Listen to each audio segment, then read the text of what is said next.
Good morning, everyone. It's Lolly. I just wanted to share with you my process in making these little ladybug paperclip arts that I'm giving away.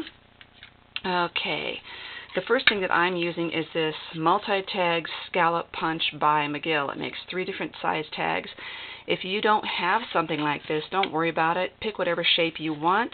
You can use hearts, squares, circles just to make that.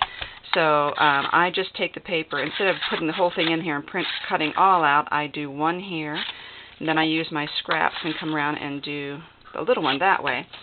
So what I punch out is 2 of these in a cream colored cardstock, and one of those, and then I punch out 2 of these in a one of these large in a book page and one small in a book page. And these are just old books that I get at thrift stores. Then I use my Scotch quick dry adhesive. It's a little much, but so I'm just taking that book page and putting it on a backing of the cardstock so it makes it a little more firm, because otherwise the book page is too flimsy. This will be for the front of my clip. This is for the back.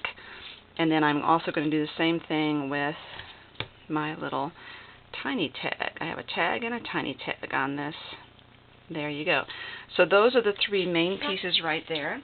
And then after I did that, I took a tiny little rubber stamp. I just went through all my rubber stamps to figure out what would be really tiny. And I have this little garden set. It's from Hero Arts, years old. Stamped that on that, colored it in.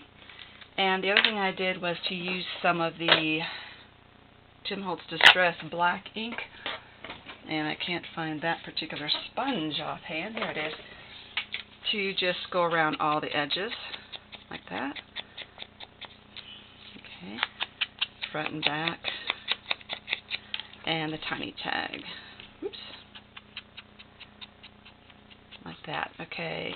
And then, in order to get that paperclip in there, I do have a set of red paper clips. I got these from Staples. And using the E6000, I am going to calculate.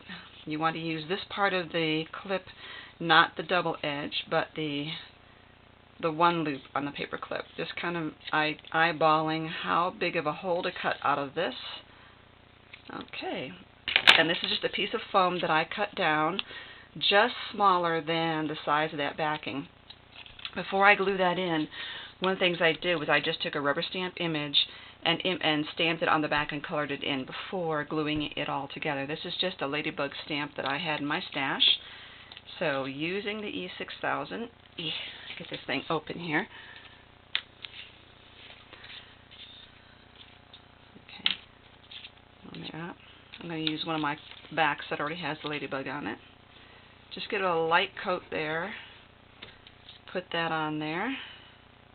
A little extra for the paper clip. And again, the one single loop goes on there, not the double loop. A little bit more on here. And there you go. I just covered the paper clip a little better and then just layer that on there. That needs to set for quite a while, usually about 10-15 minutes. What I like to do is I make several of these like this, and I just lay a ruler across all of them and then put something very light on it. You don't want to put something heavy like, metal on there. It'll squish them and it'll make them slide. So you just want something very lightweight to hold them down. Now while this one's drying, I'm going to set that aside and show you I already have one that is dry. Let me cap this. I already have one that is dry. So from then, we're just going to glue layers of items on there. So I just picked several ribbons that I like, that I thought would look good together. There's a gold one.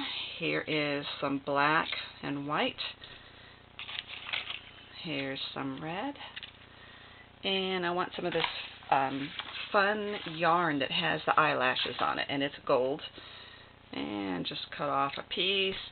I have a lot of these ladybugs that I got on eBay. They're just flatback resin is what I always look for. I've got these, and one more thing is, where did they go? They're clear, so it's easy to lose them in my stash. Well, they'll show up in a minute. Okay, put that aside. Well, I can't find them. I'll find them in a minute. So we want to grab our E6000. Oops, one more ribbon. I just realized this one ribbon I want to go on there, and that's this plaid one right here. Cut off a chunk. I want to make a little chevron, so I'm going to fold that, make a little point there. Okay. I'm just going to put that first ribbon this way. I'm just going to make them all at odd angles here. So there's that. I'm going to put the black one on there. I'm going to go for that red gold one. This one here.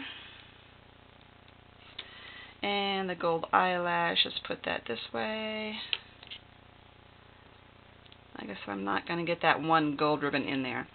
Then I'm going to put just a little bit on the end of my small tag, stick it offset right there, and really put a lot of this glue on the back. I'm sticking to everything now.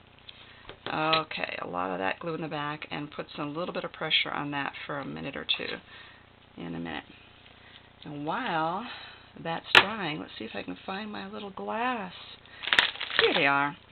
I got these on eBay too, and these are tiny, tiny glass domes. Now I'm going to look in and give you the description of what these are and put them in the About section on my video. And I just put one dab of glue right on the ladybug right here and put that glass on, and it really adds some cute dimension to that. There you go. So that is that paper clip. And in the back, you can see it's decorated as well.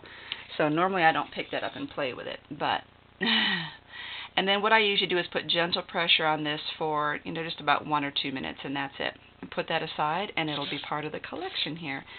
So that's the process. It's really, it is time consuming, but just look around and see what you have in your own stash. This is really cute to use heart paper instead of this tag shape, to use buttons instead of this ladybug. So just look in your stash, find the ribbon that you already have that already matches, which is basically what I was doing. I had these ladybugs, I just hadn't used them, so I just thought this was a really cute project. Thank you so much for watching. Bye-bye.